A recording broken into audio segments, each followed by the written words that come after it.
Longtime Harry Potter fans have been fascinated with stars Emma Watson and Tom Felton's somewhat undefinable off-screen relationship. The co-stars, who played on-screen enemies Hermione Granger and Draco Malfoy, respectively, have sparked romance rumors for years, with Watson, 32, admitting to having a childhood crush on Felton, 35, on the set of the Potter films. Then in the HBO Max special, Harry Potter 20th Anniversary, Return to Hogwarts, which came out on New Year's Day, the two addressed the rumors. "I think really the truth of it was Tom was the one I could often be more vulnerable with," Watson said in the special.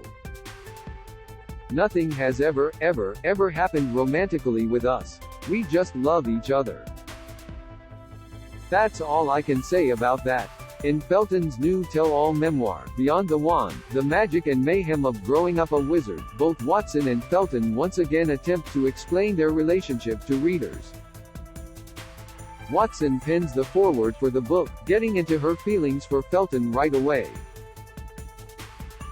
"You know that person in your life who makes you feel seen? That person who is somehow a witness to all that unfolds? That person who really knows, what is happening to you and what you're going through, without anything having to be said. For me, that person is Tom Felton," she writes. The actress adds that their friendship has blossomed and endured after she first followed him round the Potter set, like a puppy, desperate for his attention. The friendship between the two has certainly meant a lot to Watson, who writes, "The friendship we share has allowed me to move through some of the most challenging and soul-searching moments of my life." Admitting that they both struggle to explain the nature of our connection and relationship, Watson writes, "For more than 20 years now we've loved each other in a special way, and I've lost count of the times that people have said to me, 'You must have drunkenly made out, just once. You must have kissed. There must be something. But what we have is far deeper than that. It's one of the purest loves I can think of." She concludes her foreword by calling the actor a little piece of my soul. Similarly, Felton has nothing but adoring praise for Watson when he writes about her in his memoir. He met the young star when she was just 9 at the auditions for the famed franchise.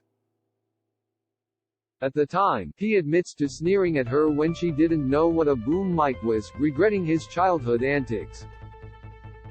He later says that he felt Watson had the most to deal with out of the entire Potter cast, calling her one of the most impressive women in the world.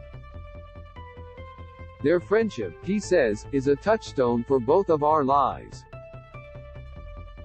He admits to always having a secret love for Watson and goes on to talk about the spark between them, saying it has always come at different times for each of them.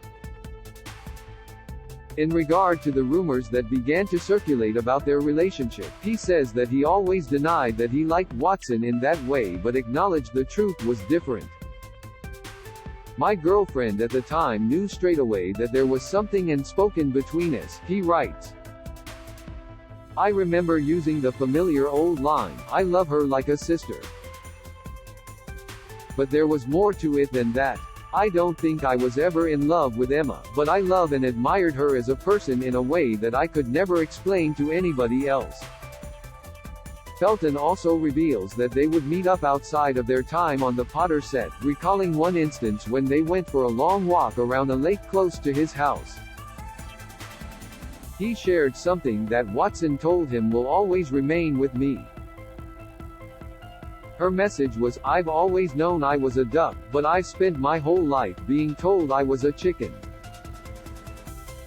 Every time I try to say quack, the world tells me that I have to say cluck. I even started believing that I was a chicken and not a duck. Then we started hanging out and I found somebody else who quacked. And that's when I thought, to hell with them, I really am a duck."